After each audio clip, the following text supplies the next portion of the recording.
الحمدللہ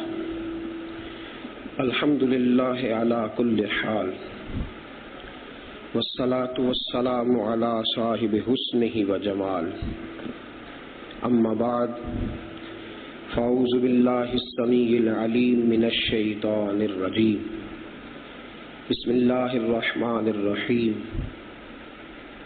ہن لباس لکم وانتم لباس لہن صدق اللہ العظیم وصدق رسولہ النبی الکریم ان اللہ وملائکتہ یصلون علی النبی یا ایہا الذین آمنوا صلوا علیہ وسلموا تسلیما الصلاة والسلام علیک یا سیدی یا رسول اللہ الصلاة والسلام علیک یا سیدی یا رسول اللہ وعلى آلك وأصحابك يا سيدي يا حبيب الله اللهم صل على سيدنا ومولانا محمد معدن الجود والكرم وآله وأصحابه وعترته وبارك وسلم۔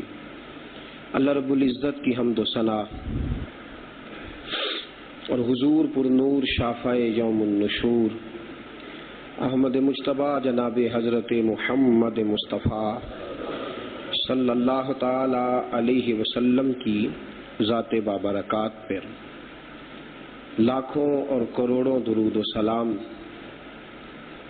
اللہ کریم ہم سب کو توفیق عطا فرمائے۔ عزیز دوستوں اور بزرگوں اور بھائیوں، میاں بیوی کے حقوق اکٹھا مضمون بیان کرنے کا ارادہ تھا اور میں نے عنوان بھی یہی دیا تھا، لیکن کچھ ہی دیر کے بعد یہ مسئلہ سمجھ میں آیا کہ بندھن بڑا قیمتی ہے، رشتہ بڑا عظیم ہے، تو شاید ایک گھنٹے کی گفتگو اس کو پورا نہ کر سکے۔ اس لیے پروگرام یہ ہے کہ آج صرف خاوند کے حقوق پر کچھ بات کر لی جائے، اور انشاءاللہ العزیز اگر زندگی نے مہلت دی تو آئندہ جمعے بیوی کے حقوق جو خاوند کے ذمے ہیں ان پر بات کریں گے۔ یہ خاوند کے حقوق بھی پہلے اس لیے بیان کیے ہیں کہ اللہ نے خاوند کو درجہ زیادہ عطا فرمایا ہے، اس کا مقام زیادہ ہے، اس لیے اسے افضلیت دی گئی۔ عزیز دوستو، میاں بیوی کا رشتہ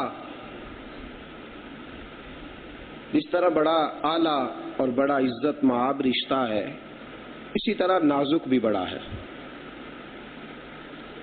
ہم جس معاشرے میں وقت گزارتے ہیں یہ افراط و تفریط کا شکار معاشرہ ہے۔ کچھ لوگ وہ ہیں جنہوں نے سارا کچھ ہی بیوی کے سپرد کر دینے میں عافیت سمجھی ہے،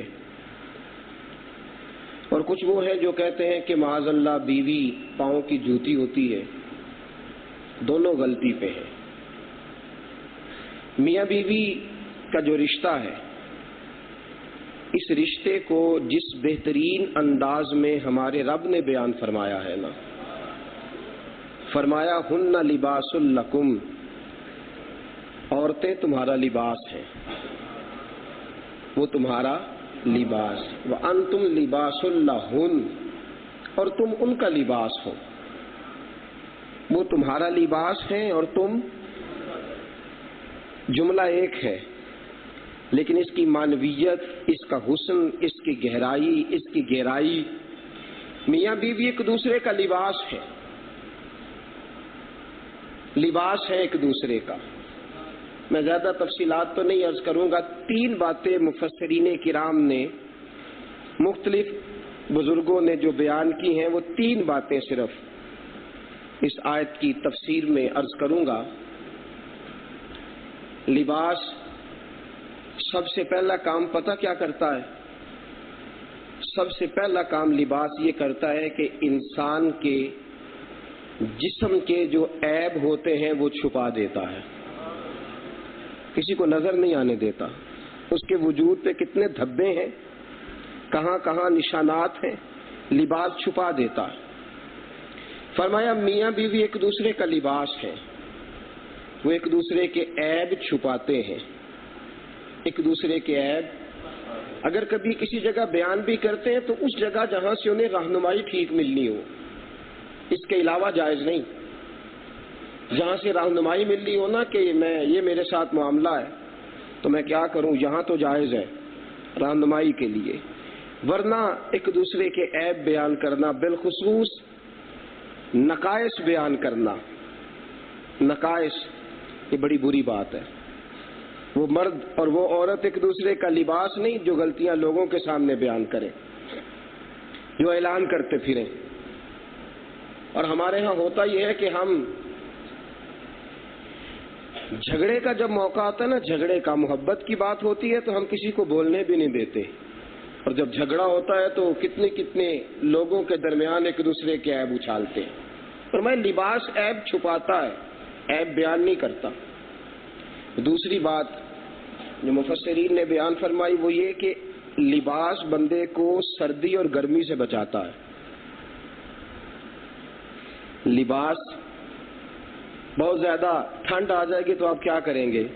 موٹا لباس پہنیں گے نا، پہنیں گے لباس ہی، موٹا لباس پہنیں گے تاکہ وہ آپ کو سردی سے بچائے۔ اور اگر بہت زیادہ گرمی بھی آ جائے نا، جس بندے نے کبھی رومال نہ لیا ہو وہ بھی لے لیتا ہے، گرمی آ گئی ہے نا، اب لو چلتی ہے تو رومال اوڑھ لے گا۔ تو یہ لباس گرمی سے بھی بچاتا ہے اور سردی سے بھی بچاتا ہے۔ تو میاں بیوی کا رشتہ وہ ہے جو ایک دوسرے کو دکھ سے بچاتے ہیں، تکلیف سے بچاتے ہیں، اذیت سے بچاتے ہیں، غم بانٹ لیتے ہیں ایک دوسرے کے، تکلیفیں ایک دوسرے کی تقسیم کر لیتے ہیں۔ لباس ہے، لباس ہے ایک دوسرے کا۔ درود پاک پڑھیے، الصلاۃ والسلام یا سیدی یا رسول اللہ وعلی آلک واصحابک یا سیدی یا حبیب اللہ۔ تو دوسری بات یہ کہ گرمی اور سردی سے لباس بچاتا ہے، تو میاں بیوی دکھ، تکلیف، اذیت اس سے ایک دوسرے کو بچاتے ہیں۔ اور تیسری بات یہ ہے کہ لباس بندے کی زینت ہوتا ہے، لباس بندے کا حسن ہوتا ہے۔ اچھا لباس پہنے گا تو اچھا نظر آئے گا، اچھا لباس پہنے گا تو وہ جاذب نظر آئے گا، اچھا نظر آئے گا۔ آپ برا لباس، گندا لباس پہنے تو کوئی آپ کو پاس نہیں بٹھائے گا۔ بڑی قیمتی بات، لباس آپ کا اچھا ہوگا نا تو آپ کا وقار بنے گا۔ بس بات سمجھیے گا، بیوی اچھی ہے تو خاندان میں عزت ہے، خامد اچھا ہے تو بیوی کا وقار ہے، اور اگر بیوی ٹھیک نہیں، اچھی نہیں، اطاعت شیار نہیں تو زندگی کانٹوں سے بھر جاتی ہے۔ چار دوست دروازے پہ بیٹھے ہوں اور انہیں چائے بھی نہ ملے تو عزت نہیں بنتی، لیکن اندر پیغام نہ بھیجنا پڑے۔ وہ ہمارے بزرگ فرمایا کرتے تھے، سادے سے تھے، وہ کہتے تھے ڈیرا اس آدمی کا کامیاب جس کی بیوی محنتی ہے، اس کا ڈیرا کامیاب اس لیے کہ وہ روٹی ٹکر کھانا چائے پانی میں اگر محنت کر سکتی ہے، مشقت کر سکتی ہے تو خامد کی عزت بن گئی۔ میاں بیوی زینت، ایک دوسرے کی عزت میاں بیوی بنائیں گے۔ خامد اگر اچھا ہے، اچھا لباس پہنا کے بھیجتا ہے وہ میکے، اور بیوی کو آسان رکھتا ہے، اسے کبھی ذلیل نہیں کرتا کہ جا تو اپنے میکے سے فلاں چیز لے کے آ، فلاں چیز لے کے آ، بیوی باوقار رہتی ہے۔ اس کا مطلب یہ ہے کہ لباس ٹھیک ہے، لباس اچھا ہے، اور اگر یہ سارا معاملہ نہیں تو پھر اس کا مطلب ہے کہ لباس والی زینت ٹھیک ہے۔ میرے دوستو، بیوی کے حقوق اپنی جگہ پہ ہیں، لیکن خامند کے جو حقوق بیوی کے ذمے ہیں نا، مجھے ایک دوست کہنے لگے یا تو آپ خواتین کو بلاتے، بلکہ انہوں نے بڑی محبت کی بات کی، ہنسنے ہنسانے کی، مجھے کہنے لگے آپ نے آج بیان کرنے ہیں خامند کے حقوق اور بیویاں ہوں گی نہیں تو ہمارا جو دل جلے گا، ہم جو پریشان ہوں گے کہ کاش وہ ہوتی تو سنتی، تو آپ نے یہ مضمون رکھ لیا ہے تو یہ تو دل جلانے والی بات ہوئی نا۔ تو میں نے کہا یار یہ مضمون صرف بیوی کے لیے نہیں، بیٹی کے لیے بھی ہے۔ صرف بیوی سے مطالبہ نہ کرو، بیٹی کو سکھا کے بھی بھیجو۔ صرف بیوی سے مطالبہ نہ کرو، بہن کو بتلا کے بھیجو کہ اگر میں اپنی بیوی سے ان حقوق کا مطالبہ کرتا ہوں تو تیرے شوہر بھی تجھ سے انہی حقوق کا مطالبہ کرے گا۔ اور پھر ایک اور آسانی دے دی ہے میری جماعت کے دوستوں نے، انہوں نے یہ ایک کیمرے والا بلوا لیا، اگر آپ کو بڑی ضرورت ہو تو گھر جا کے دکھا دیں، سنا دیں کہ یہ اللہ رسول کا کلام ہے، اس میں ذرا دیکھیں آپ کے لیے کوئی قابل عمل بات ہے تو اس پہ عمل کریں۔ میرے دوستو، مرد کا درجہ عورت پہ زیادہ بی احتجاج نہیں کر سکتی۔ کیوں نہیں کر سکتی؟ اس لیے کہ یہ درجہ اللہ نے بیان فرمایا ہے۔ جس طرح گدھا گھوڑا یہ احتجاج نہیں نہ کر سکتے ہمیں انسان کیوں نہیں بنایا، اللہ کی مرضی ہے نا، جس کو چاہے اشرف المخلوقات بنائے۔ اسی طرح بی کو اس احتجاج کی اجازت نہیں، کیونکہ اللہ تبارک و تعالیٰ نے فرمایا الرجال قوامون علی النساء، میں نے عورتوں پر مردوں کو حاکم بنا دیا ہے۔ مرد حاکم ہے، عورت محکوم، یہ قرآن کا فیصلہ ہے نا۔ آج میری ماں بہن اور بیٹی کو غلط دوائی کھلائی ہے یورپ نے، اور یہ جو میڈیا پہ رنگین لوگ آتے ہیں نا بیچارے دین کے باغی، عقل کے کمزور، یہ ہماری بہن بیٹی کو یہ خراب کرتے ہیں، اس کو کہتے ہیں تیرے برابر کے حقوق ہیں۔ برابر کے حقوق میں عورت کا نقصان ہے، برابر کے حقوق میں نقصان ہے۔ اور اگر مرد حاکم بنے گا تو حاکم کی ڈیوٹی ہے کما کے لائے، حاکم کی ڈیوٹی ہے لباس فراہم کرے، حاکم کی ڈیوٹی ہے گھر فراہم کرے۔ عورت کا فائدہ اسی میں ہے کہ وہ کہے کہ نہیں، حاکم بننے میں تو بڑا نقصان ہے۔ آپ دیکھیے نا، حضرت ابوبکر صدیق نے کہا بھائی میں اس قابل نہیں، حضرت عمر نے کہا بھائی مجھے نہ بناؤ، مجھے ڈر آتا ہے۔ حضرت عثمان غنی کہنے لگے نہ بھائی میں تو درویش آدمی، لوگ ڈرتے تھے حاکم بننے سے۔ آج بڑا شوق ہے حاکم بننے کا، اس لیے کہ 4 دن کا ذائقہ ہے نا دنیا کا، جی حضوری کرانے کا، اور قیامت میں جب حاکم کو جواب دینا پڑے گا تو پھنس جائے گا۔ تو بیوی یہ بات سمجھ لے کہ اس کے ذمے اس کے خامد کے اس قدر زیادہ حقوق ہیں، اس قدر زیادہ حقوق ہیں کہ میرے نبی کریم صلی اللہ تعالی علیہ وآلہ وسلم کی پیاری زوجہ ام المومنین سیدہ عائشہ صدیقہ رضی اللہ تعالی عنہا عرض کرتی ہیں یا رسول اللہ صلی اللہ علیہ وسلم، ایک مرد کے لیے اس پر سب سے زیادہ حق کس کا ہے؟ ایک مرد پر سب سے زیادہ حقوق کس کے ہیں؟ حضور نے فرمایا اس کی ماں کے، اس کی ماں کا حق سب سے زیادہ ہے۔ عرض کی یا رسول اللہ صلی اللہ تعالی وسلم، ایک عورت پر سب سے زیادہ حق کس کا ہے؟ حضور نے فرمایا اس کے خامد کا۔ لڑکے کے لیے سب سے زیادہ حق اس کی ماں کا ہے، ماں کا، یہ رسول پاک کے لفظ ہیں، سب سے زیادہ حق تیری ماں کا ہے۔ اور عورت کو کہا کہ نہ کوشش کر بیٹے کو اس کی ماں سے جدا کرنے کی، نہ یہ کوشش کر، اس لیے کہ سب سے زیادہ حق ہی ماں کا ہے۔ اور عورت کو یہ بات بھی سمجھائی کہ ادھر ادھر بھٹکا نہ کر، تیرے لیے سب سے زیادہ اگر حق ہے تو تیرے شوہر کا ہے، سب سے زیادہ حق شوہر کا۔ ایک بی بی رسول کریم علیہ السلام کی خدمت میں حاضر ہوئی، یا رسول اللہ صلی اللہ تعالی علیہ وسلم، خامند کے کیا حقوق ہیں؟ اگر میں پورے کر سکتی ہوں تو نکاح کروں ورنہ نہ کروں، کیا حقوق ہیں، کیا حق ہے؟ نبی کریم صلی اللہ تعالی علیہ وسلم نے فرمایا اس کے پورے جسم پہ ریشہ پڑ جائے، پیپ نکلے، خامند کے پورے جسم سے پیپ نکلے، اور عورت اگر اپنی زبان سے بھی صاف کرے پھر بھی خامند کا حق ادا نہیں ہوتا، پورے جسم سے پیپ نکلے اور زبان سے چاٹ دے تو حق۔ عرض کرنے لگی حضور میں تو نہیں ادا کر سکتی، فرمایا نکاح نہ کرنا، نہ نکاح کرنا، اگر ادا نہیں کر سکتی تو۔ ایک آپ سے بات عرض کروں، اگر آپ سمجھیں تو کچھ قصور خامدوں کا بھی ہے بیویوں کے نافرمان ہونے میں۔ ہاں، ہمیں اپنی غلطی کا بھی تو اعتراف کرنا چاہیے نا۔ ہم جب شادی کرتے ہیں نا، شادی کے لیے انتخاب کرتے ہیں، اس انتخاب کی جو ہماری شرطیں ہوتی ہیں اس میں دین ہوتا ہی نہیں، اس میں تقویٰ ہوتا ہی نہیں۔ اس کو زیادہ اہمیت ہی نہیں دی جاتی کہ جس لڑکی سے ہم نکاح کر رہے ہیں وہ نمازی ہے کہ نہیں، وہ پردے کی پابند ہے کہ نہیں، وہ قرآن پڑھتی ہے کہ نہیں، پردہ اس کا کس معیار کا ہے، دین اس کا کس معیار کا ہے۔ اور بعد میں ہم شکوہ کرتے ہیں کہ بیوی نافرمان ہے۔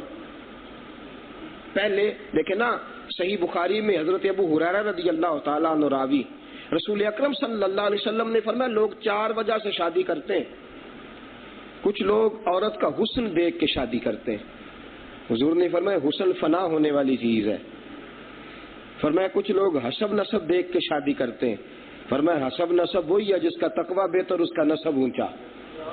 فرمایا تیسرے نمبر پہ لوگ مال دیکھ کے شادی کرتے ہیں، فرمایا نہ کرنا، مال کا کوئی پتہ نہیں، آج اس کے پاس ہے کل اس کے پاس چلا جائے۔ فرمایا چوتھے نمبر پہ لوگ دین دیکھ کے شادی کرتے ہیں، دین دیکھ کے شادی کرنا دنیا بھی سنور جائے گی آخرت بھی سنور جائے گی۔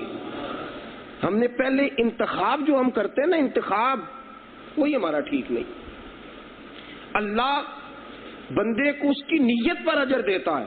اگر کسی خاتون کا آپ نے انتخاب اس نیت سے کیا کہ وہ دیندار ہے، پرہیزگار ہے، نمازی ہے، تو آپ کو وہاں سے اطاعت ملے گی، فرما برداری ملے گی، خلوص ملے گا، وفا ملے گی، سارا کچھ ملے گا۔ لیکن جب ہماری پہلی نیت ہی دین کی نیت ہی نہ ہوئی، ہماری نیتیں ہی دوسری ہیں، کوئی حسن دیکھ کے شادی کر رہا ہے، کوئی مال دیکھ کے، کوئی رشتہ داری دیکھ کے، تو پھر ہمیں وہاں سے اطاعت کیسے ملے گی؟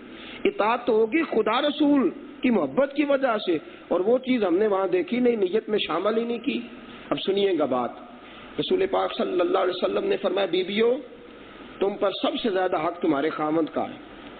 میں نے پہلے بات عرض کر دی کہ یہ باتیں اس لیے بیان کر رہا ہوں کہ اگر یہ مطالبہ ہم اپنی بیوی سے کرتے ہیں تو ہماری بیٹی سے بھی یہ مطالبہ ہوگا، ہماری بہن سے بھی یہ مطالبہ ہوگا، یہ باتیں ہمیں سیکھ لینی چاہیے۔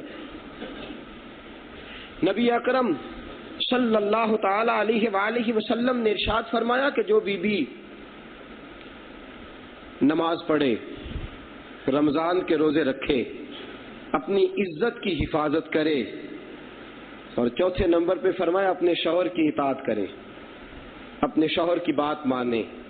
فرمایا اگر ان 4 باتوں پہ عمل کرتی ہوئی بی بی دنیا سے چلی گئی، اللہ قیامت کے دن جنت کے سارے دروازے کھول کے کہے گا جس سے چاہے جنت میں چلی جا۔ نماز پڑھے، رمضان کے روزے رکھے، اپنی عزت کا دفاع کرے، حفاظت کرے، اور اپنے شوہر کی اطاعت کرے۔ اگر ان 4 باتوں پہ عمل کرتی ہوئی بی بی دنیا سے رخصت ہوئی تو اللہ جنت کے سارے دروازے کھول کے کہے گا جا جس دروازے سے تو چاہے جنت میں۔ حضرت عائشہ صدیقہ رضی اللہ تعالیٰ عنہ فرماتی حضور عورتوں کو سمجھایا کرتے تھے، نصیحت کرتے تھے خاوند کے بارے میں۔ آپ ارشاد فرماتی ہیں کہ ایک بی بی رسول اکرم صلی اللہ علیہ وسلم کی خدمت بابرکت میں آئیں، انہوں نے جو جس غرض سے جس کام سے وہ آئی تھی وہ انہوں نے بیان کیا، اور بیان کرنے کے بعد جب وہ رخصت ہونے لگی تو پیارے محبوب علیہ السلام نے فرمایا تمہارا اپنے خامد سے رویہ کیسا ہے؟ جو بات وہ کرنا چاہتی تھی وہ ہو چکی، یہ ایک اضافی مضمون حضور نے چھیڑا، یہ گفتگو کا عنوان پہلے نہیں تھا، تمہارا اپنے خامد سے رویہ کیسا ہے؟ تو بی بی عرض کرتی ہے حضور جس حال میں وہ رکھے میں راضی رہنے کی کوشش کرتی ہوں، جس حال میں رکھے۔ رسول اکرم صلی اللہ تعالی علیہ وآلہ وسلم نے ارشاد فرمایا، پیارے آقا علیہ السلام نے فرمایا کہ تم اپنے خامد کی اطاعت کرتی ہو؟ عرض کی حضور میری طاقت کے مطابق جو مجھے حکم دیتا ہے پورا کرتی ہوں۔ رسول پاک صلی اللہ علیہ وسلم نے فرمایا یاد رکھنا اگر تمہارا خامد ناراض ہوا تو تمہارے لیے جہنم میں ٹھکانہ بن جائے گا، اور فرمایا یاد رکھنا اگر تمہارا خامد راضی ہوا تو اللہ اس کی برکت سے ہی تمہیں جنت عطا فرما دے گا اگر ناراض ہوا۔ عورت تھوڑی سی فطرتی طور پر عقل کے لحاظ سے کمزور ہے، شکوہ زیادہ کرتی ہے، گلہ زیادہ کرتی ہے، نادانی کر جاتی ہے۔ عزیز دوستو، اگر یہ عورت اپنے خامد کی اطاعت میں چلے، وہ ایک پنجابی کے شاعر میاں بوٹا صاحب گزرے ہیں، وہ کہتے ہیں کوئی بول اول لڑا نہ بول بیٹھی ہندے خسم ناراض بڑ بولیاں دے، بولی کان تے کوئل دی دس دیے بڑے فرق ہندے سجنا بولیاں دے ادل گئیاں نو سردار پہن تکے تے شرما والیاں نو جھوٹے ڈولیاں دے۔ نبی کریم صلی اللہ تعالی علیہ وسلم نے فرمایا جو عورت اس حال میں مر گئی کہ اس کا خامد راضی تھا، فرمایا میں تمہیں گواہی دیتا ہوں کہ اللہ اسے حساب نہیں لے گا، بغیر حساب کے جنت عطا فرما دے گا۔ خامد راضی تھا۔ اچھا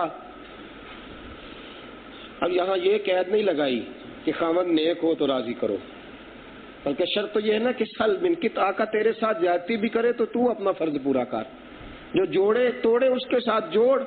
عورت اپنی ڈیوٹی سر انجام دے، اپنی ڈیوٹی یہ گلا شکوہ خواتین جو بڑی جلدی کرنا شروع کر لیتی ہیں، ہمیں سمجھانا چاہیے اپنی ماں بہن بیٹی اور بیوی کو۔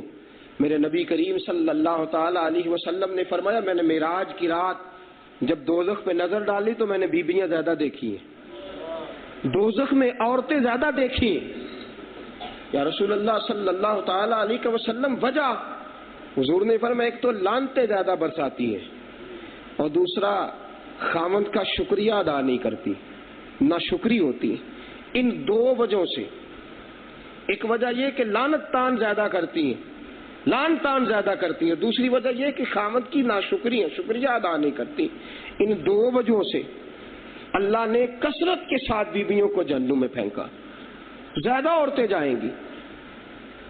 حال بڑا عجیب ہے اس معاشرے کی خواتین کا جہاں ہم رہتے ہیں، جہاں ہم وقت گزارتے ہیں، کہ عورتیں اس قدر آزاد خیال ہو گئی ہیں، اس قدر آزاد خیال ہو گئی ہیں کہ وہ خامد کو کہتی ہے مجھے کیا کسی کا وزن ہے، سارا قانون میرے حق میں، میں نے بی اے کرنے کے بعد فلاں فلاں ڈپلومے کر رکھے ہیں، میں 2 وقت کی روٹی کما سکتی ہوں، میرے پاس بڑے مواقع ہیں۔ یا تیسری بات یہ کرتی ہے کہ میرے ابا جی بڑے امیر کبیر ہیں، تو مجھے چھوڑ بھی دے گا تو مجھے 2 وقت کی روٹی ملتی چلی جائے گی۔ اسے یہ نہیں پتا کہ دنیا میں روٹی تو مل جائے گی لیکن آخرت میں رب جو ناراض ہوگا اس کا کیا کرو گی؟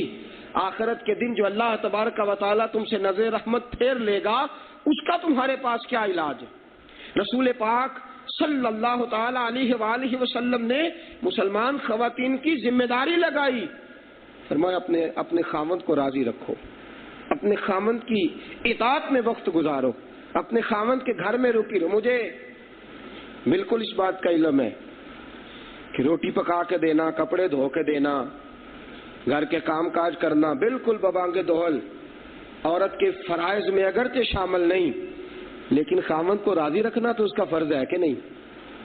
اس کو راضی رکھنا تو فرض ہے کہ نہیں؟ ہر معاملے میں خامند کو راضی رکھنا۔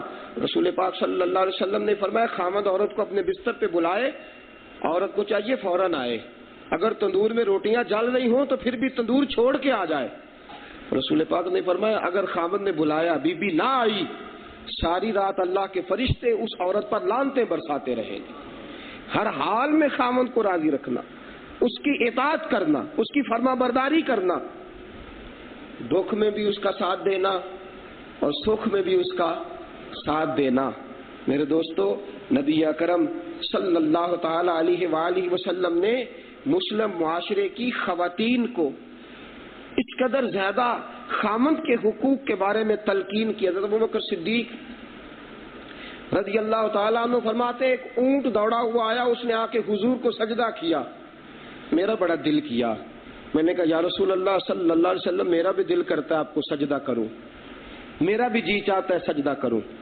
رسول اکرم صلی اللہ تعالی علیہ وسلم نے فرمایا خدا کے علاوہ کسی کو سجدہ جائز ہی نہیں، سجدہ جائز ہی۔ ایک مسئلہ چھوٹا سا، بڑی قابل غور بات، کوئی بندہ کسی اور کو سجدہ کرے نا خدا سمجھ کے تو مشرک بنے گا، اگر تعظیم کے ساتھ سجدہ کرے گا تو اس نے حرام کام کیا ہے۔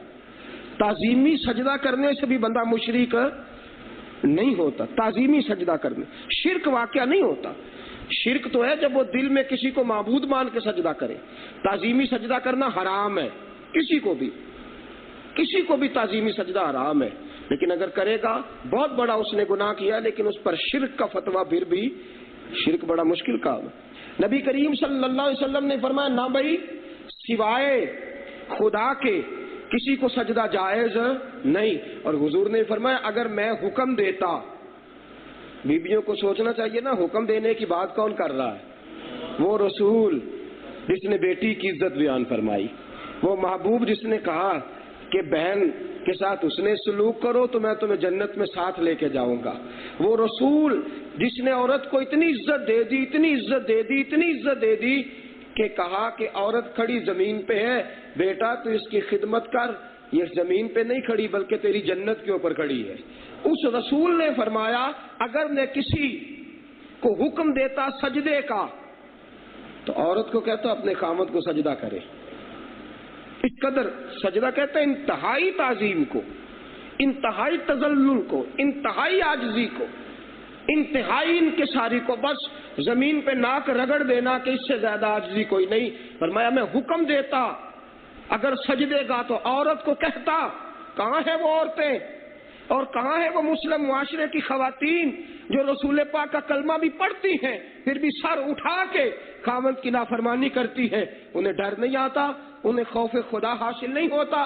ہم کیوں نہیں سمجھاتے اپنی بیٹیوں کو اور کیوں نہیں بتلاتے اپنی بچیوں اور بہنوں کو کہ رسول پاک صلی اللہ تعالی علیہ وسلم نے ارشاد فرمایا اگر میں سجدے کا حکم دیتا تو بی بی کو کہتا یہ بڑا تیرے لیے قابل احترام ہے، یہ بڑا تیرے لیے قابل عزت ہے، یہ بڑا تیرے لیے قابل۔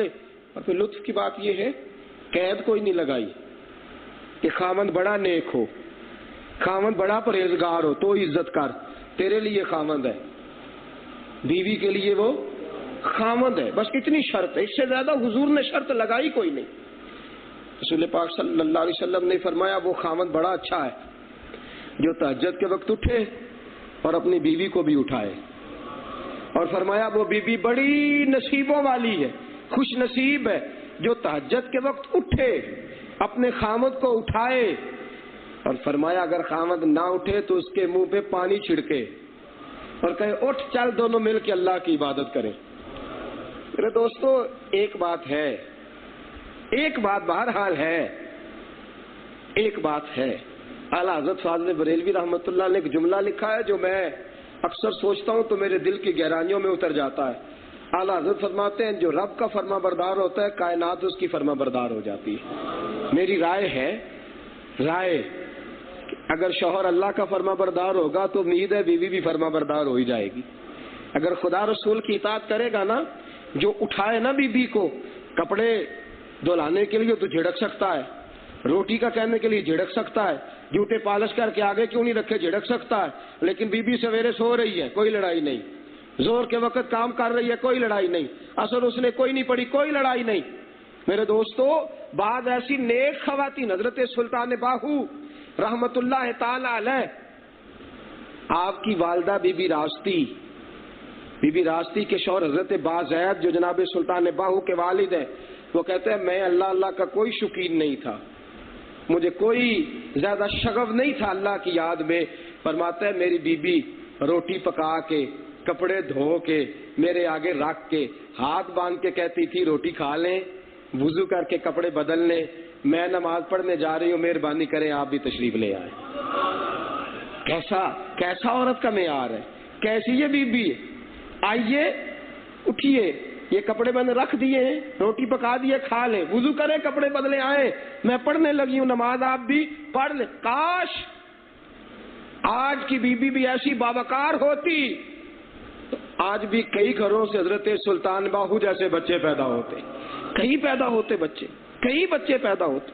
عزیز دوستو اعلیٰ حضرت فاضل بریلوی رحمت اللہ تعالی علیہ کی زوجہ، اللہ اکبر، حجت الاسلام مولانا حامد رضا صاحب فرماتے ہیں میری اماں جی، اعلیٰ حضرت لکھتے رہتے تھے ہر وقت، جس آدمی نے 1000 سے زیادہ کتابیں لکھی ہوں اور جس کے روزانہ لکھنے کا دورانیہ 4 سے 6 گھنٹے بنتا ہو، اعلیٰ حضرت فاضل بریلوی کہاں وقت ملتا ہے؟ جس نے 4-6 گھنٹے لکھنا ہے اس نے پڑھنا بھی تو ہے لکھنے کے لیے، پیری مریدی بھی کرنی ہے، مسجد میں بھی جانا ہے، اللہ توبہ بھی کرنی ہے، گھر میں وقت بھی دینا ہے، پڑھانا بھی ہے، کئی اور مشاغل زندگی بھی ہیں۔ اس کے باوجود فرماتے ہیں وہ خاتون کیسی خاتون تھی، اس زمانے میں سیاہی قلم دبو کے نا اس کے ساتھ لکھا جاتا تھا۔ فرماتے ہیں گھر کا سارا کام کاج بھی کرتی، کتابیں نکال کے رکھتی، صفحے سیدھے کر کے رکھتی، دوات کے اندر سیاہی ڈال کے رکھتی، قلم قریب رکھتی، بستر بچھا کے رکھتی، اور فرماتی ہیں کہ اعلیٰ حضرت رات لکھتے رہتے، دیا جلتا رہتا، وہ بی بی ساری رات جاگتی رہتی. جب دیے کی بتی مدھم ہونے لگتی تو اٹھ کے وہ چراغ کے اندر پھر سے تیل ڈال دیتی. اعلیٰ حضرت رحمت اللہ تعالی علیہ کے ایک دن آنکھوں میں آنسو آ گئے. کہنے لگے میں نے جتنا دین کا کام کیا اس میں 75% تیرا حصہ ہے. 75% کردار تیرا ہے. جتنا میں نے دین کا کام کیا 75%. اعلیٰ حضرت رحمت اللہ علیہ فرمانے لگے مانگ کیا مانگتی ہے؟ 6 مربع زمین تھی, بہت بڑے امیر آدمی, بول تو کیا مانگتی ہے؟ تو بی بی قدموں میں بیٹھ گئی. کہنے لگی میں دیکھتی ہوں رات جب آپ لکھتے ہیں تو نور کی برسات ہوتی ہے. میں گناہگار سادی عورت ہوں, بس میری التجا ہے میرے لیے بخشش کی دعا کر دو. اور میری التجا ہے کہ اگر قیامت میں اپنے اعمال کی وجہ سے پکڑی گئی تو اے احمد رضا میری سفارش کرنا. اللہ کی بارگاہ میں عرض کرنا کہ مولا میں حدیث لکھتا تھا تو مجھے صفحے دیا کرتی تھی, میں قرآن کی آیت کی تفسیر بیان کرتا تھا تو قلم لایا کرتی تھی, یہ چراغ میں تیل ڈال کے دیتی تھی, میری سفارش کرنا. میرے دوستو یہ بھی تو معیار خواتین کا ہے نا. یہاں شکوے ختم نہیں ہوتے, یہاں ہماری عورتوں کے گلے ختم نہیں ہوتے. الا ماشاءاللہ ایک پر ایک تقاضا بھی کیے جاتی ہیں, ایک پر ایک تقاضا بھی کیے جاتی ہیں, اور باوجود اس کے نیکی تقوی اور پرہیزگاری کے کاموں میں اپنے خاوند کے ساتھ تعاون کرنا اور اپنے خاوند کی مدد کرنا, یہ ہماری بزرگوں کی خواتین کا طریقہ گزرا ہے. میرے دوستو پھر میں نے جیسے عرض کیا کہ ذمہ داری نہیں عورت کی, میں نہیں کہتا کہ فرض اور واجب ہے اس پر کہ وہ ضروری روٹیاں پکائے, ضروری گھر کا کام کرے, وہ ضرور ہی ساری خدمات کو بجا لائے. رسول اکرم صلی اللہ تعالی علیہ وسلم نے یہاں تک بیان فرمایا کہ نبی کریم صلی اللہ علیہ وسلم نے فرمایا کہ بچہ پیدا ہو گیا ہے نا, عورت نے بچہ پیدا کر دیا تو اب اس کو دودھ پلانے کی ڈیوٹی بھی عورت کی نہیں. خامد دودھ پلوائے اس کو جہاں سے مرضی, یہ بات اپنی جگہ پہ ٹھیک ہے. ایک ہوتی ہے حضور کا فرمان اور اجازت, اور ایک ہے میرے نبی پاک کی رضا. ایک ہے حضور کا فرمان اور حضور کی اجازت, اور ایک ہے رسول پاک صلی اللہ تعالی علیہ وسلم کی رضا. اجازت وہ تھی جو میرے مصطفیٰ نے بیان کر دی کہ بی بی تیری ڈیوٹی کوئی نہیں, تیری ڈیوٹی ہے خامد کے بستر پر آؤ, بناؤ سنگھار کر, اس کی عزت کی حفاظت کر, اس کے گھر میں رہ. جس شخص کو خامد پسند نہیں کرتا اسے گھر میں داخلے کی اجازت نہ دے, خامد کے مال کی حفاظت کر. یہ ساری نبی پاک نے تیری ڈیوٹیاں لگائی. روٹی پکانے کی ڈیوٹی تیری نہیں, دودھ پلانے کی ڈیوٹی تیری نہیں, یہ ساری ڈیوٹیاں تیری نہیں. حضور کا فرمان ایک طرف, اور ذرا دیکھ تو صحیح میرے محبوب کا انداز تربیت ایک طرف. میرے محبوب کے گھر میں ایک شہزادی تھی, نام سیدۃ النساء حضرت فاطمہ الزہرا تھا. وہاں حضور کا فرمان تھا, یہاں میرے مصطفیٰ کی رضا تھی. رسول پاک کی شہزادی جب بیاہ کے اپنے گھر گئی ہے تو میری ملت کی بیٹیوں اور میری ملت کی بہنوں اور میری ملت کی ماں, دیکھو تو صحیح انداز کیا ہے. میرے مصطفیٰ کی شہزادی جو کونین کے والی کی شہزادی ہے, اس کے 2 بچے, 11 مہینے کا فرق ہے, دودھ بھی پلاتی ہے, آٹا بھی گوندتی ہے, روٹیاں بھی پکاتی ہے, اور چکی بھی چلاتی ہے, اس کے ہاتھوں پہ چھالے بھی پڑ جاتے ہیں, وہ گھر کا سارا کام کاج کرتی ہے. اور ایک دن در مصطفیٰ پہ حاضر ہو کے عرض کرتی ہے, سونیا لونڈیاں اور غلام آئے ہیں, مجھے کسی نے کہا ہے جا حضور سے جا کے کہہ ایک غلام اور لونڈی تجھے بھی دے دے. میرے مصطفیٰ جتنا حضور بیٹی سے پیار کرتے تھے کوئی باپ نہیں کرتا ہوگا, جتنا رسول پاک اپنی شہزادی سے محبت کرتے تھے کوئی تصور ہی نہیں کر سکتا. باوجود اس کے حضور نے فرمایا فاطمہ تو جو کر رہی ہے وہ تیرے لیے بڑا اچھا ہے, تو جو کر رہی ہے وہ بڑا امور خیر میں سے ہے. فرمایا یہ لونڈیاں اور غلام تجھے نہیں ملیں گے, اگر ملیں گے تو مدینے کے یتیموں کو ملیں گے, مسکینوں کو ملیں گے, غریبوں کو ملیں گے. فرمان حضور کا اپنی جگہ, لیکن تربیت اور رضا حضور کی یہی ہے کہ عورت خامد کی خدمت کرے. عورت, اور آپ دیکھیے نا حضرت عائشہ صدیقہ رسول پاک علیہ الصلوۃ والسلام کے کپڑے دھوتی ہیں. حضور کپڑے پہنتے ہیں تو حضرت عائشہ صدیقہ اپنے ہاتھوں کو خوشبو لگا کے حضور کے کپڑوں کو لگاتی, یہاں تک خدمت کر. اعتکاف کے دنوں میں رسول اکرم صلی اللہ علیہ وسلم مسجد میں معتکف ہیں. حضرت عائشہ کو کتنا خیال ہے, کہتی ہیں سونیا کئی دن ہو گئے سر نہیں دھویا, حجرہ ساتھ تھا نا, یا رسول اللہ اگر آپ سر نکال دینا حجرے کی طرف تو میں ذرا آپ کا سر نہ دھو ڈالوں. انداز خدمت کا, رسول پاک علیہ الصلوۃ والسلام کی ازواج مطہرات کا اور نبی اکرم صلی اللہ تعالی علیہ وسلم کا انداز تربیت. ایک وقت وہ تھا جب ابھی کافروں کے ساتھ رشتہ کرنا جائز تھا، اور جن کے نکاح ہو چکے تھے نا، عورت کوئی مسلمان ہو گئی ہے یا مرد کوئی مسلمان ہو گیا، ابھی حکم نہیں آیا تھا کہ وہ نکاح ٹوٹ جائیں. جب حکم آ گیا اب ناجائز ہو گیا، اب کسی غیر مسلم مرد کا مسلمان عورت سے اور غیر مسلم عورت کا مسلمان مرد سے نکاح نہیں ہو سکتا. رسول پاک کی سب سے بڑی صاحبزادی حضرت زینب رضی اللہ تعالی عنہا، سب سے بڑی شہزادی، ان کے خاوند ابو العاص ابھی مسلمان نہیں ہوئے تھے، بدر کے اندر مسلمانوں کے خلاف لڑنے کے لیے آئے تھے، گرفتار ہوئے. حضور نے فرمایا فدیہ دو، اجازت لے لو. ان کی زوجہ رسول پاک کی شہزادی حضرت زینب مکہ مکرمہ میں، حضور نے فرمایا بھیجو پیسے، بھیجو، خامد مشکل میں ہے. پر ایک ہار تھا سونے کا، اور ہار بھی کہاں سے آیا تھا؟ ہار وہ تھا جو جناب ختیجہ الکبریٰ کا ہار تھا. بڑی بیٹی کی شادی کا موقع آیا تو حضرت ختیجہ نے اپنے گلے سے ہار اتار کے اپنی بیٹی کو عطا فرمایا. وہ ہار ان کے پاس موجود تھا. فدیے کی رقم کا اعلان ہوا. حضرت ابوبکر صدیق نے کہا حضور ابو العاص سے بھی فدیہ لیا جائے گا. رسول پاک نے فرمایا اس نے تلوار نہیں اٹھائی، ہمارے خلاف لیا جائے گا فدیہ. ابو العاص بھیجو پیغام اپنے گھر، فدیہ منگاؤ. حضرت زینب کو پیغام گیا، سنبھال کے نہیں رکھا، ہار بچا کے نہیں رکھا کہ میری ماں کی نشانی ہے، میں کیا کروں. حضرت زینب نے وہ ہار لپیٹ کے رسول پاک کے پاس بھیجا. جب وہ ہار پہنچا نا در مصطفیٰ پہ اور لا کے رکھا گیا، اور پیغام آیا حضور یہ ابو العاص کا فدیہ ہے. یوں ہار کھلا، جب نظر پڑی تو نبی پاک کی آنکھوں میں آنسو آ گئے. حضور پھوٹ کے روئے، تڑپ کے روئے. رسول پاک علیہ الصلوۃ والسلام نے بڑا گریہ فرمایا.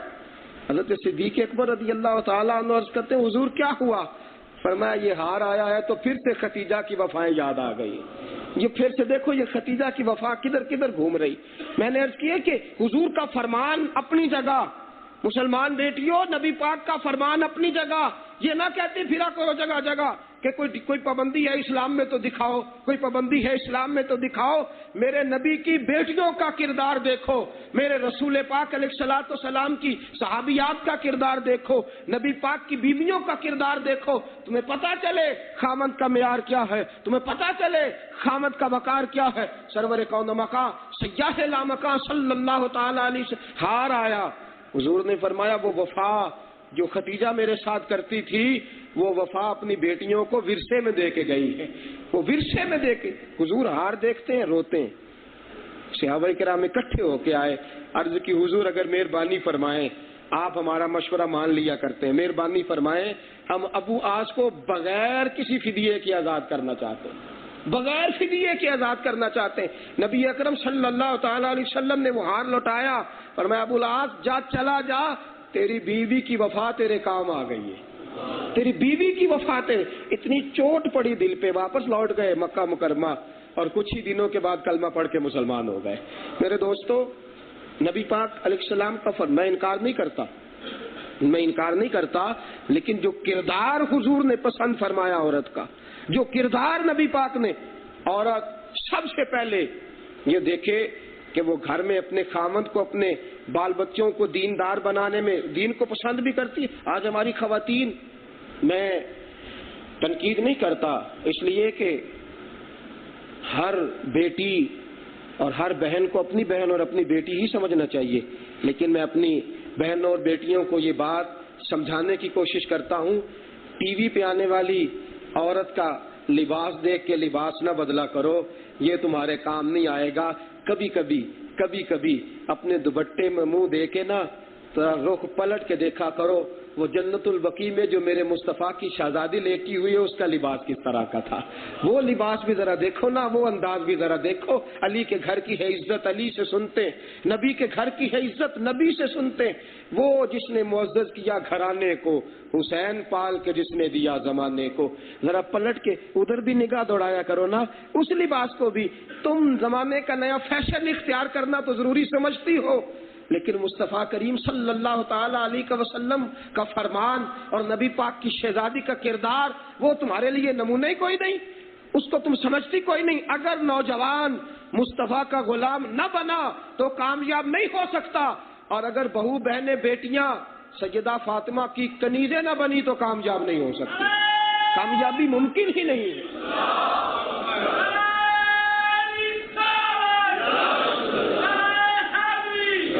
نبی پاک صلی اللہ تعالی علیہ وسلم نے عورت کو، دیکھیے حضرت انس بن مالک رضی اللہ تعالی عنہ کی والدہ حضرت ام سلیم، جب حکم آ گیا نا کہ کافر مردوں سے نکاح اب قائم نہیں رہے، اپنے خاوند کو پیغام بھیجا کہ یہاں تو کلمہ پڑھ لے یا تیری میری جدائی ہے۔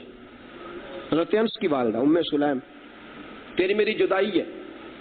اس نے کہا میں تو کلمہ نہیں پڑھوں گا۔ فرمایا نہیں پڑھنا تو ٹھیک ہے، تو اپنے گھر میں اپنے گھر نکاح تو خود بخود ٹوٹ گئے، جب حکم آ گیا تو 10 سال انتظار کیا حضرت ام سلیم نے، 10 سال انتظار کیا۔ حضرت ابو طلحہ نے پیغام بھیجا کہ بڑی باوقار بڑی خوبصورت عورت ہے، بڑی دانشور ہے، پیغام بھیجا۔ حضرت ام سلیم نے کہا ابو طلحہ میں ضرور نکاح کر لیتی۔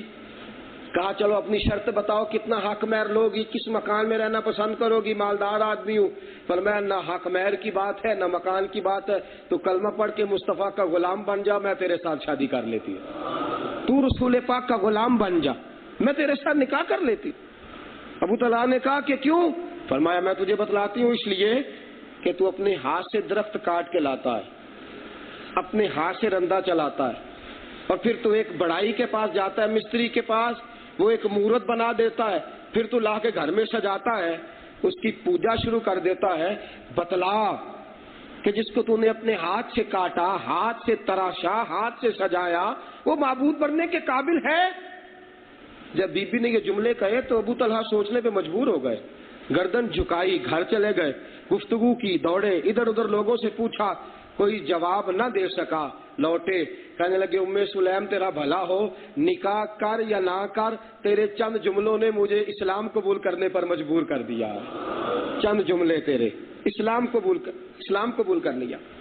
ابو طلحہ، میرے رسول پاک صلی اللہ علیہ وسلم نے، ابو طلحہ مبارک ہو، تو نے بڑی اچھی عورت سے نکاح کیا ہے، بڑی بہترین عورت تیرے نکاح میں آئی، مبارک ہو، یہ بڑی باوقار بڑی دیندار بی بی ہے۔ پتہ یہ بی بی کیسی تھی؟ اللہ اکبر۔ حضرت ابو طلحہ فرماتے ہیں ساری زندگی گھر میں بڑی سے بڑی آفت بھی آ گئی تو میری بی بی برداشت کر گئی، اس نے کبھی میرے تک آنے، یہ نہیں کہ شام ہوئی خامد تھکا ماندہ آیا اور بی بی مطالبات کا پرچہ لے کے بیٹھ گئی، اور گھر میں آج صبح سے شام تک جو کچھ ہوا وہ سارا اس نے بتلایا، تیری اماں نے یہ کہا، تیری بہن نے یہ کہا، تیرے بھائی نے فلاں کہا، تیرے فلاں نے یہ کہا، وہ سارے دن کا اس کے سامنے چٹھا کھول کے نہیں بیٹھی۔ فرمایا میں شام کو گھر آتا، میری بیوی مسکرا کے میرا استقبال کرتی، گھر میں غربت ہوتی یا آسانی، مسکرا کے استقبال کرتی، میری خدمت کرتی، کبھی کوئی مشکل مرحلہ آتا تو بڑے عرصے کے بعد کہتی فلاں چیز کی ضرورت ہے۔ حد تو یہ ہے، بخاری شریف کے لفظ، رسول اکرم صلی اللہ تعالی وسلم کے صحابی حضرت ابو طلحہ رضی اللہ تعالیٰ عنہ فرماتے میرا بیٹا انتقال کر گیا، بچہ بیمار چھوڑ کے گیا، شام کو تھکا ماندہ گھر آیا، بیوی کا صبر، بیوی کا حوصلہ اور بیوی کا اپنے شوہر کو راضی رکھنے کا طریقہ، تھکا ماندہ گھر آیا۔ ماں کو جو بچے سے پیار ہوتا ہے باپ تو اس کا اندازہ ہی نہیں کر سکتا، ماں کے کلیجے میں جو بچے کے لیے محبت ہے نا، ماں کے کلیجے میں باپ وہاں تک نہیں پہنچ سکتا، اگرچہ باپ کو بھی بڑا پیار ہے۔ حضرت ابو طلحہ فرماتے ہیں میں نے ام سلیم سے پوچھا بیٹا کیسا ہے؟ کہنے لگی اللہ کے فضل سے آرام میں ہے، اللہ کے فضل سے آرام میں۔ ماں فرماتے ہیں فوراً روٹی پکائی، تازہ کھانا لا کے شوہر کے سامنے رکھا۔ حضرت ابو طلحہ نے گویا اس انداز میں دیکھا کہ جیسے خواہش پوری کرنا چاہتے ہیں، فوراً اٹھی، کپڑے بدل کے سنور کے آ گئی۔ جڑیاں خسماں دی وچ رضا وسن، پاگ جاگ جاندے ہو نہ گولیاں دے، ادل گنیاں نو سردار پہن تکے، شرما والیاں نو جھوٹے ڈولیاں دے۔ دیکھا کہ میرے خامد کی طبیعت کیا ہے، اندر بیٹے کی لاش پڑی ہے، عورت بن سنور کے آئی ہے، خامد نے وقت گزارا ہے، جب دیکھا کہ تھکان اتر گئی ہے، صبح سے لے کے شام تک جو مزدوری کا معاملہ تھا وہ سارا ختم ہو گیا۔ دیکھو میرے دوستو یہ ہے میرے مصطفیٰ کی تربیت، یہ ہے رسول پاک صلی اللہ تعالی علیہ وسلم کی نگاہ کی فیض یافتہ عورتیں، یہ ہے رسول پاک کے پاس بیٹھنے والی بیبیاں، نبی پاک علیہ السلام کے گھر سے سیدہ عائشہ صدیقہ سے، سیدہ خدیجہ الکبریٰ سے، سیدہ فاطمہ الزہرا رضی اللہ تعالی عنہما سے تربیت لینے والی بیبیاں۔ اب بی بی نہا دھو کے خامد اور دونوں فارغ ہوئے، اپنے خامد کا ہاتھ پکڑ کے کہنے لگی کوئی اگر آپ کے پاس امانت رکھوائے پھر وہ واپس لے جائے تو آپ کیا کریں گے؟ تو خامد کیا کہتا ہے؟ خامد کہتا ہے کہ جو جس کی امانت ہے اس وہ لے جائے تو اس میں کون سی بات ہے، اس کی تھی لے گیا۔ کہنے لگی بیٹا بھی اللہ کی امانت تھا، اللہ کی امانت تھا، یہ ماں کا کلیجہ ہے، یہ ہے اپنے شوہر کو کس کس حال میں اور کس کس دکھ کے وقت راضی رکھتی ابھی بھی۔ کہا بیٹا اللہ کی امانت تھا، رب لے گیا۔ حضرت ابو طلحہ کی آنکھوں میں آنسو آ گئے، کہا تو نے مجھے پہلے کیوں نہیں بتایا؟ کہا کیا کرتی، دکھ تو بڑا تھا لیکن مصطفیٰ نے کہا ہے نا خاوند کو راضی رکھو، خاوند کی رضا میں راضی رہنا بڑا ضروری تھا، تمہیں خوش کرنا بڑا ضروری تھا، تمہاری کیا چاہت ہے، تم کیا مطالبہ کرتے ہو پورا کرنا بڑا ضروری تھا۔ تدفین ہوئی، سویرے مصطفیٰ کی خدمت میں گئے، فرماتے ہیں مجھے کچھ غصہ تھا، میں نے کہا شاید حضور میری بیوی کے بارے میں کچھ فرمائیں، لیکن میں گیا تو حضور نے میری بیوی کے عمل پر مہر لگائی، فرمایا ابو طلحہ ہو سکتا ہے اللہ تیرے لیے یہ ہم بستری بڑی مبارک کر دے، اللہ اس میں بڑی برکت پیدا فرما دے، تیری بیوی نے تیرے ساتھ جو معاملہ کیا۔ میرے دوستو، یہ مسلم معاشرے کی خواتین، یہ وہ عورتیں تھیں جنہوں نے اس معاشرے کو دیکھے نا، حضرت جناب سیدہ طیبہ طاہرہ حضرت عائشہ صدیقہ رضی اللہ تعالی عنہ میرے رسول پاک کے گھر میں آئی ہیں۔ کہاں کی تربیت یافتہ تھی؟ جناب صدیق اکبر کے گھر کی۔ انہوں نے گھر میں آسانی دیکھی تھی، گھر میں راحت دیکھی تھی، سکون دیکھا تھا، زیادہ کھایا تھا۔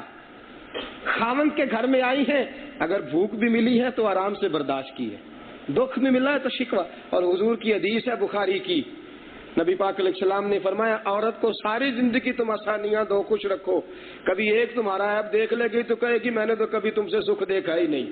حدیث بخاری، فرمایا عورت کی طبیعت ہے ایک بار تکلیف آئے گی تو کہے گی میں نے دیکھا ہی نہیں۔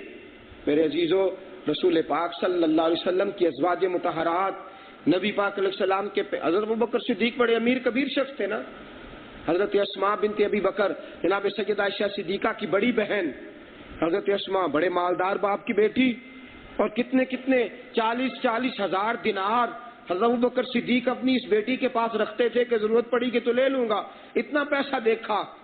لیکن پھر حال یہ تھا حضرت زبیر بن عوام رضی اللہ تعالیٰ عنہ سے نکاح ہو گیا، گھر میں غربت تھی، بھوک تھی، گھوڑا تھا اور اونٹ تھا۔ حضرت سیدہ اسماء بنت ابو بکر نقاب اوڑھ کے جاتی تھی، گھوڑے کے لیے اونٹ کے لیے چارہ بھی اٹھا کے لاتی تھی، پانی بھی بھر کے لاتی تھی۔ فرماتی ایک جوڑا تھا اس کو دھو کے اسی کو پہن لیتی تھی۔ امیری دیکھی تھی گھر میں، اپنے گھر میں بڑا کچھ دیکھا تھا اپنے گھر کے اندر، بڑے سکھ دیکھے تھے، لیکن وہ بی بی رسول پاک علیہ السلام کی تربیت یافتہ جناب صدیق اکبر کی صاحبزاد، دکھوں کا وقت آیا گلا کوئی نہیں، سارے گھر کے کام کاج کرتی ہے، اور پھر تھوڑا سا آرام کا وقت آیا نا، حضرت زبیر بن عوام نے کہا کہ اسماء یہ گھر اب کچھ بننے لگا، تو نے بڑے سکھ دیکھے تھے باپ کے گھر، میرے گھر بڑے دکھ دیکھے، چل اب گھر بننے لگا ہے، اپنی مرضی کر لینا۔ لیکن وہ اپنے گھر میں فضول خرچی اور اپنے خاوند کے مال اور عزت کو بے جا ضائع کرنے والی عورتیں نہیں تھیں۔ ذرا دیکھیے خاوند کے حقوق کا کیسے پاس کرتی ہیں۔ ایک کوئی چیز بیچنے والا سوداگر، سبزی یا فروٹ یا کھجورے، کوئی چیز بیچنے والا سوداگر آ گیا، حضرت اسماء کے دروازے پہ دستک دیکھ کہنے لگا بہن جی آپ کے دروازے کے ساتھ آپ کی جو دیوار ہے اس کا سایہ بڑا ہے، گہرا سایہ ہے، لمبا سایہ ہے، اگر اجازت دیں تو آپ کے گھر کے دیوار کے سائے میں بیٹھ کے سودا بیچ لوں؟ گھر کی دیوار کے سائے میں بیٹھ کے سودا بیچ لوں؟ حضرت عثمان نے فرمایا شام کو آنا جب میرا خاوند گھر آئے گا، شام کو آنا، شام کو خاوند جب میرا گھر آئے گا نا، فرمایا میرا دل بڑا چاہتا ہے تجھے اجازت دے دوں، تو غریب آدمی ہے لیکن خاوند کی اطاعت مجھ پہ بڑی ضروری ہے، بھی چاہتا ہے میرا دل کرتا ہے میں دے دوں تجھے اجازت، تو پتہ کیا کرنا شام کو آنا، اور اسی طرح مجھ سے سوال کرنا، اسی طرح مجھ سے سوال کرنا۔ حضرت اسماء فرماتی ہیں وہ شام کو آیا، آ کے کہنے لگا بہن جی اجازت ہو تو آپ کے گھر کے دیوار کے سائے میں سودا بیچ لوں؟ فرماتی ہے میں نے اسے کہا تجھے کوئی اور سایہ نہیں ملتا، کوئی اور سایہ نہیں ملتا؟ کہا اس کو سنایا اپنے شوہر کو، کہا اس کو اللہ کی راہ میں خرچ بھی کرنا ہے، خیرات بھی کرنا ہے، صدقہ بھی دینا ہے، تو پھر بھی خاوند کا لحاظ کرنا ہے۔ کہا تجھے کوئی اور سایہ نہیں ملتا؟ فرماتے ہیں میرے منہ میں جملے تھے تو حضرت زبیر بن عوام کہنے لگے تیرا کون سا مال خرچ ہوتا ہے، تو نے کون سا سائے میں بیٹھنا ہے، دے دے اجازت، دے دے اجازت۔ خاوند بیوی کو مختار کر رہا ہے، بیوی اس کے باوجود خاوند کی اجازت کے بغیر جا نہیں رہی، کوئی کام نہیں کر رہی، وہ بے شک کہہ رہا ہے کہ تو کر، لیکن فوری طور پہ انہوں نے کوئی جواب کہا اچھا آپ کہتے ہیں تو میں اجازت دے دیتی ہوں۔ فرمایا بھائی تجھے اجازت ہے صبح سے لے کے شام تک جب تیرا جی چاہے میری دیوار کے سائے میں بیٹھ جانا۔ اب خاوند کی طرف دیکھ کے جملے بڑھا دیے، کہا پانی کی ضرورت ہوگی تو ملے گا، زیادہ امیر تو نہیں، لیکن اگر تو روٹی مانگے گا تو وہ بھی کبھی کبھی مل ہی جائے گی، اور اگر میری گھر سے کبھی تجھے کوئی ٹوٹی ہوئی چٹائی کی ضرورت پڑی تو وہ بھی میں دے ہی دیا کروں گی۔ حضرت زبیر بن عوام اب دیکھ رہے ہیں اور ساتھ ساتھ مسکرا رہے ہیں۔ بہت بڑے سخی باپ کی بیٹی ہے نا، لیکن انداز دیکھیے کیا اختیار فرمایا۔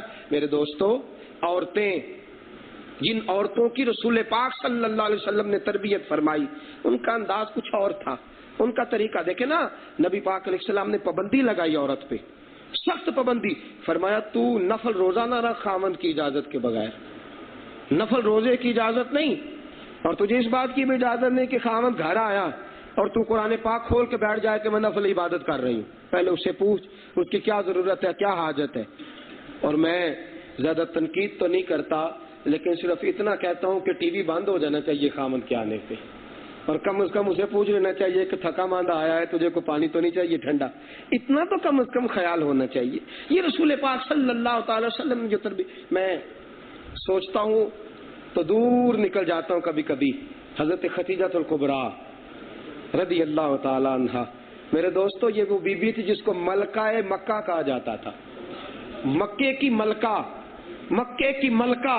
آج پتہ کیا ہوتا ہے، رشتہ دن طے ہو رہے ہوتے ہیں نا، تو پتہ کیا کہتے ہیں بچی کے گھر والے، ہم نے بڑے ناز سے پالی ہے جناب، نے بڑے ناز سے پالی ہے، ہم نے تو یہ ایک سوٹ مانگتی تھی 3 لے کے دیتے تھے، بڑی۔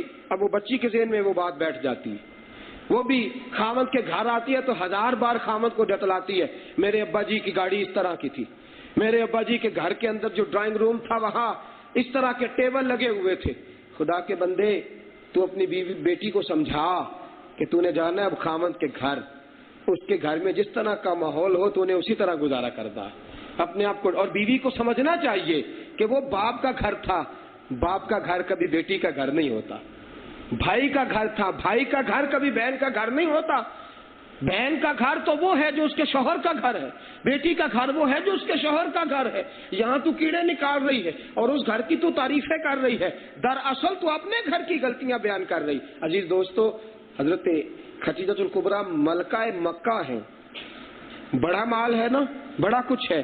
رسول پاک نے اعلان نبوت فرمایا، اب یہ بی بی قدم قدم پہ رسول پاک کا ساتھ دیتی ہیں، قدم قدم پہ نبی پاک کا ساتھ دیتی ہیں، ایک ایک قدم پہ حضور کو تسلی تشفی، میں کئی مرتبہ اس کو بیان کر چکا، سارا مال حضور کے قدموں میں لا کے ڈھیر کر دیا۔ وہ شیب ابی طالب کے 3 سال اگر میرے مصطفیٰ نے بھوک کاٹی تو سیدہ خدیجہ نے بھی بھوک کاٹی۔